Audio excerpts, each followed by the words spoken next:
Hello all, welcome to my channel. ఇవాళ అయితే ఒక కొత్త రెసిపీతో మీ ముందుకు వచ్చాను. అదే ఉల్లిగడ్డ బర్డ. దీని ప్రాసెస్ ఏంటో చూసేద్దామా. ముందుగా స్టవ్ మీద ప్యాన్ పెట్టుకొని కాస్త ఆయిల్ వేసుకొని అది వేడయ్యాక ఆవాలు జీలకర్ర వేసి కాస్త వేగనివ్వాలి.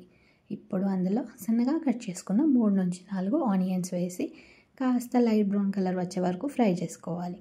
ఇప్పుడు ఒక బౌల్ తీసుకొని అందులో 1 గ్లాస్ శనగపిండి వేసుకొని తగినంత కారం, చిటికెడు పసుపు, తగినంత ఉప్పు వేసి బాగా మిక్స్ చేసుకొని పక్కన పెట్టుకోవాలి. ఇప్పుడు ఫ్రై అవుతున్న ఆనియన్స్లో 1 గ్లాస్ వాటర్ వేసుకోవాలి.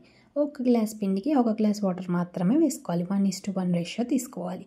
అప్పుడే పిండి మనకి పొడి పొడిగా వస్తుంది. ఇప్పుడు కలుపుకున్న పిండిని మరుగుతున్న వాటర్లో వేసి బాగా మిక్స్ చేసుకోవాలి. గుర్తుపెట్టుకోండి, సిమ్లో పెట్టి మాత్రమే మనం ఫ్రై చేసుకోవాలి. అప్పుడే బర్డ అడుగంటకుండా ఉంటుంది.